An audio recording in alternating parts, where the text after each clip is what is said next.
Halo, assalamualaikum warahmatullahi wabarakatuh. Ketemu lagi dengan saya Sandi di channel Kisana TV. Pada sore hari ini saya berada di Yayasan Al-Fajar Berseri. Ingin tahu kelanjutannya? Ikuti saya. Jadi saya sudah berada di Al-Fajar Berseri ya. Dari sini ada pendamping. Permisi Pak. Oh iya. Saya Sandi Pak. Oh iya. Ya, ini dan Bapak siapa Pak? Dengan Pak Daya ini saya lagi nunggu air ini. Oh lagi nunggu air ya Pak? Ini anak gua lagi cair. Oh anak gua lagi isi air. Nah, saya izin masuk boleh Pak? Boleh ya. Mau ketemu Pak Haji Marsan. Iya. Selamat sore Bapak. Iya, selamat sore. Iya, ingin bertemu dengan Pak Haji Marsan bisa Pak? Bapak siapa maaf Pak? Bapak Sandi. Bapak Sandi, mari Pak Sandi, silakan Pak Sandi. Iya. Dari mana Pak Sandi? Dari Jakarta Pak. Oh dari Jakarta Pak Sandi, silakan Pak Sandi ya. Ayo Pak Sandi lanjut. Ya, isi Pak.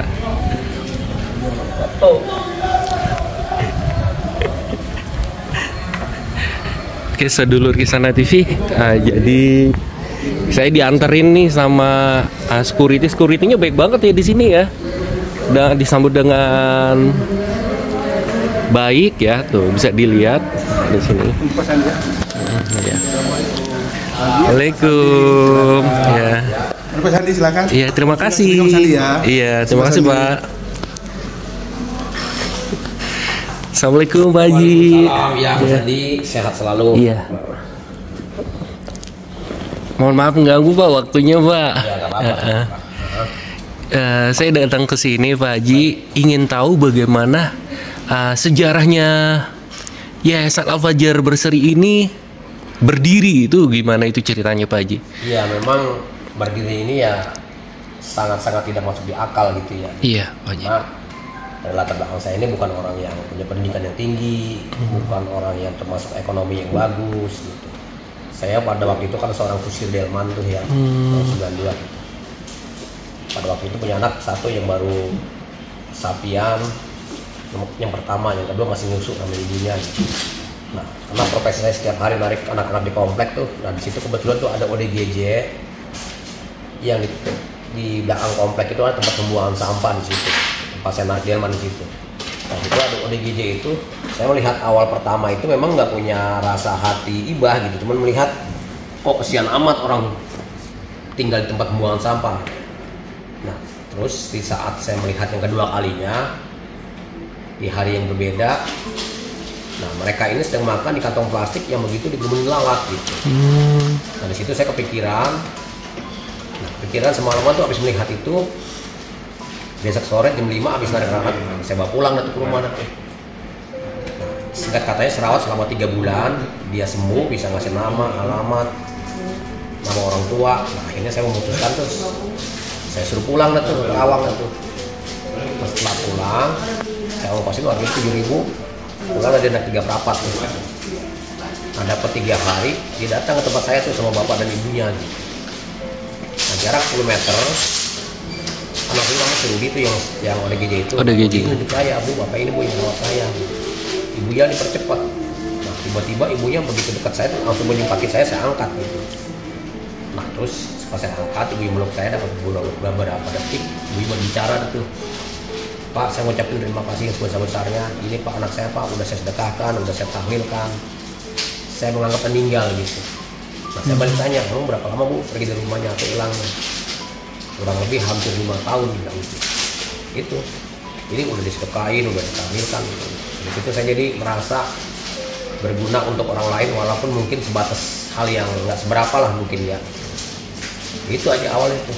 Itu awalnya Pak Haji. Awalnya tuh tahun 92 tuh. Terus berangsur-angsur sampai tahun 2005 gitu. Nah, walaupun nggak tiap bulan, nggak tiap hari ya kita kumpulin tuh ODGJ tuh dari jalan-jalanan tuh. Hampir kurang lebih 10 orang hampir ada lah kurang lebihnya. Nah, saya kan nggak mampu tuh untuk kempaninnya gitu, untuk kasih makan mereka gitu. Iya Pak Haji. Sementara penghasilan saya kan cuma hanya narik delman gitu. Ya nggak seberapa lah gitu. Akhirnya karena saya ngutang berat di tukang warung nggak dapat pada waktu itu. Akhirnya tukang warung itu, Pak, Bapak kalau ngutang terus nggak ada bayar nggak jelas, saya bisa bangkrut gitu kata tukang warung tuh. Akhirnya udah, berarti nggak dapat dah, saya pulang nanti. Langsung saya mampir ke rumah teman saya, saya ceritain tentang keluhan saya tuh, masalah ekonomi saya. Nah pada waktu itu teman saya tuh masih bagus ekonomi, sangat bagus lah gitu. Nah, pas saya ngomong seperti itu keluhan saya, kata teman saya, kamu orang gila aja diurusin, orang beneran susah gitu. Nah, akhirnya saya tadi mau niat meminjam jadi nggak jadi gitu. Nggak jadi ya Pak ya. Karena dia bicara seperti itu gitu. Ya udah saya pulang ngomong istri, saya bilang nih si Boy dijualnya nih, kan udah saya namanya si Boy begitu. Oh Boy. Iya si Boy itu sangat terkenal tuh di komplek tuh. Nah, jadi setelah itu dari saya jual tuh, saya jual 2 juta, saya beli beras semua terus duitnya. Nah sekarang udah ada berasnya, kita untuk lauk pauknya nggak ada. Nah, saya setiap hari tuh ke pasar induk Cibitung bawa karung kosong sama sepeda tuh, naik sepeda gitu. Iya bukan belanja, artinya kita nyari pipilan kol tua tuh kita ambilin tuh buat makan mereka dan buat sayur gitu. Nah, jadi itulah kisahnya gitu, kisah dasarnya gitu. Kisah dasarnya ya Pak Haji. Iya. Nah waktu itu jumlah pasiennya berapa itu Pak Haji? Pada waktu itu belum banyak sih, tahun 2005 itu baru ada sekitar 10 orang malah lebihnya. 10 orang. Terus sampai kemarin nih berangsur-angsur nih. Ya pahit lah, sempat di demo juga oleh masyarakat sini gitu. Nah pada demo itu tahun 2014 di demo tuh, karena tempatnya nggak memadai gitu, masih bakar-bakar bambu tuh. Iya. Di emperan rumah sebelah tuh, rumah saya kan cuma kecil gitu ya, kita Iya, Pak Haji. emperin tuh buat barak-barak gitu. Karena ada pasien malam tuh keluar ngambil sendal jepit keluarga dipakai gitu, diambil gitu. Ya, tapi warga datang ke rumah saya tuh marah-marah gitu. Terus berarti udah jeda beberapa hari kemudian ada lagi keluar perempuan tuh. Iya Pak Haji. Jemuran yang udah ambil pakai tuh. Datang lagi tuh warga tuh marah-marah juga tuh. Warga yang sebelahnya tuh. Ya akhirnya terjadilah di demo. Ya, Iya di bahwasanya demo. lingkungan ini atau kampung ini nggak aman, nggak nyaman dengan adanya orang-orang gangguan jiwa yang tempatnya tidak memenuhi syarat untuk keamanannya gitu. Nah, itu ya, sekarang sudah bersyukur ya ada Iya. dari mulai tanah yang istilahnya ya berapa ratus meter lah gitu. Sekarang ini kan udah lumayan ya lah gitu. Lumayan ya. Untuk Sudah memadai. lah gitu, untuk keamanannya, untuk dia olahraga dan sebagainya gitu, sarana-sarananya, fasilitasnya gitu, walaupun mungkin belum maksimal gitu ya. Iya Pak. Paling tidak mereka tuh ada tempat berteduh tidak kebocoran, itulah gitu, ada sarana olahraga, dia ada lapangan gitu. Itu yang pahit mas, Pahit banget itu ya. pahit. Yang sangat menyedihkan bagi Pak Haji saat itu apa Pak Haji? Yes, maka tadi sebetulnya kan nggak ada cita-cita untuk apa yang kita lakukan Iya. ya tentang ODGJ itu. Cuma tadi melihat tadi itu yang si Rudi tadi itu, Terketuk hati Bu. nah itu kita berpikirnya begini, ya istilahnya orang selapar apapun, kalau masih kita manusiawi yang normal gitu ya, Iya. itu nggak mungkin makan yang di kantong plastik yang gitu banyak lalat, kita nggak Iya. tahu tuh apa isinya gitu ya, dimakan dengan mereka gitu. Nah rasa kemanusiaan kita tuh kalau kita mungkin nggak ada tindakan ya, nggak ada kepeduliannya, nggak ada rasa empatinya, rasanya kita belum jadi manusia yang seutuhnya ya, Iya, secara benar, hati Pak Haji. nurani yang normal gitu. Sempet nangis nggak Pak Haji kalau ngelihat ODGJ itu sedih makan? banget ya. Sedih banget ya Pak Haji. Sedih lah gitu. Ini kan manusia gitu. Ya barangkali hewan pun belum tentu mau makan seperti itu ya. Gitu. Ini kok manusia gitu. Jadi kita di mana rasa kemanusiaan kita? Gitu. Jadi cuma rasa kemanusiaan aja. Jadi nggak ada cita-cita atau keinginan yang begitu ini. Jadi berjalan aja tuh mulai dari awal si Rudi itu. Jadi ada rasa terpanggil gitu. Kita senangnya tadi itu bukan dikasih uang sama Rudi ibunya, uang dengan uang yang banyak atau apalah hadiahnya, bukan. Cuman kita merasa bangga itu, kita kok seorang ibu menyumbangkan saya ini kan bukan siapa-siapa gitu. Benar Pak Haji. Bukan kiai, bukan ulama, bukan syekh gitu ya, orang paling rendah lah gitu di mata masyarakat gitu. Cuman itu aja sih gitu. Berarti Allah itu mengangkat derajat seseorang tuh nggak harus orang yang banyak Uangnya. uang aja Iya. gitu. Dengan ketulusan, keikhlasan, kesabaran, kebersyukuran kita, di situ mungkin ada rasa orang menghargai kita gitu. Karena kan kita nggak ada niat untuk wah ini ngambil ODGJ nih, ntar saya dapat ini, nggak ada sama sekali.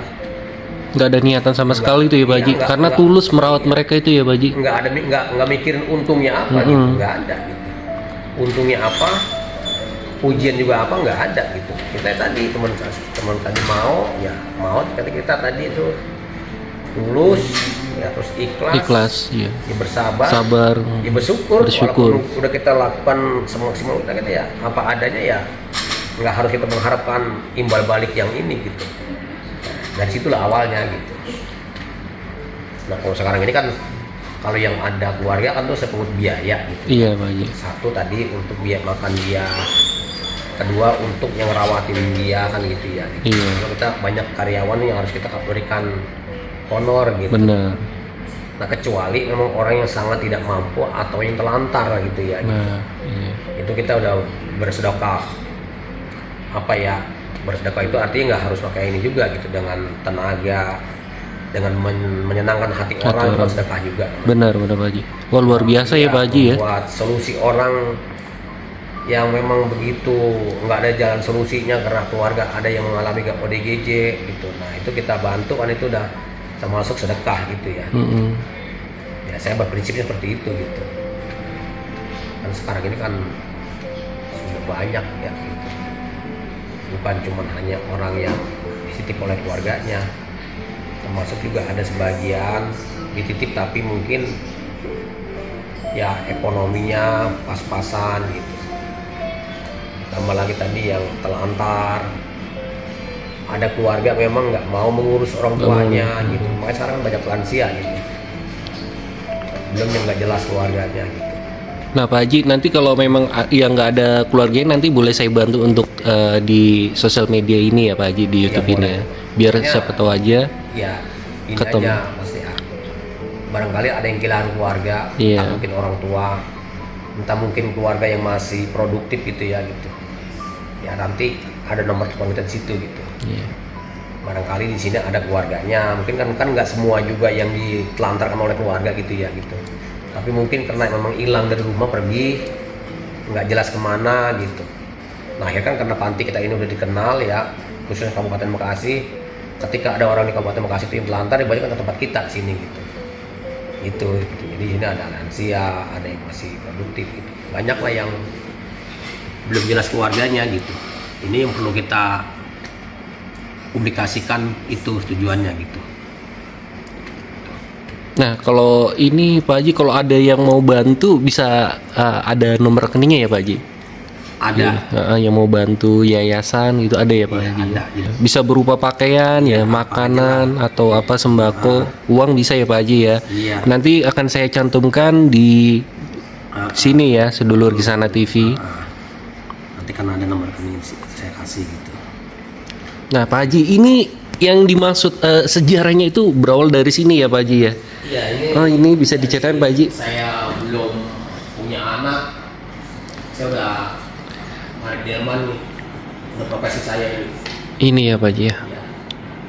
Nah, setelah sampai saya punya anak, ya sampai saya punya anak 2. Nah, pas tahun 2005-nya itulah tuh saya berhenti, dah karena kudanya udah kejual gitu. Berarti murah ya pada saat itu, harga kuda itu murah sekali ya Pak Haji? Bukan kuda memang seperti kuda-kuda yang memang kuda pacu gitu, bukan. Ini kan kuda memang ya kuda untuk narik delman gitu ya. Untuk gitu. narik delman. Bukannya kuda kayak ternama gitu, ini kan kuda biasa gitu. Iya. Ya, itu pun 2 juta pun udah termasuk kuda bagus gitu. Kalau level untuk tarik delman gitu. Iya. Kayak gitu. Nah saat itu Pak Haji hasil dari jadi kusir kuda itu, mohon maaf Pak Haji sebelumnya, itu berapa perharinya Pak Haji? Kan pada waktu itu kan masih murah sekali ya. Nah jadi dari anaknya dari pintu ini nih kita muter komplek gitu ya. Ntar pulangnya kita ke pintu dia lagi tuh. Kita seperti kayak ngomong gitu. Per hari itu penghasilan paling besar tuh 15.000. 15.000 itu paling tinggi. Ya, nanti ke tahun 2005 itu 15.000 tuh dapat udah besar udah. Karena kan keluar jam 3 nih. Iya. Habis asar tuh. Nah kita bisa asar tuh muter komplek tuh. Jadi kita bahasa tuh ngomong tuh. Karena kan ibu nih, boy, anak saya nih 2 putra nih. Nah mungkin kan ibunya kan di rumah tuh lagi ngurus rumah tangga gitu ya, kayak bikin masak segala macam. Jadi saya tuh 1 putaran itu ada yang bayarnya cuma 300 perak waktu itu. Satu putaran untuk keliling gitu. Ntar naik di rumah, turun di rumah gitu. Muter komplek gitu. Nah, saya sekali muat tuh anak-anak kecil tuh ada 8 anak gitu ya gitu. Gitu. Jadi ya itulah gitu. Kalau untuk kita bahasa ini ya mungkin bakal sehari-hari juga sebetulnya nggak cukup gitu. Tapi udah apa deh, mungkin Allah berikan keberkahan barangkali ya gitu. Banyak suka dan dukanya lah gitu. Iya. Pak Haji, aku boleh minta kata-kata nggak motivasi untuk orang yang nonton video ini, Pak Haji? Iya, artinya para pemirsa barangkali nanti melihat video saya, ya khusus saya Pak Marsan atau Pak Haji Marsan yang mengelola Yayasan Al-Fajr Berseri. Prinsip saya sebegini ya, berbuat baiklah, jangan menunggu kaya dulu gitu.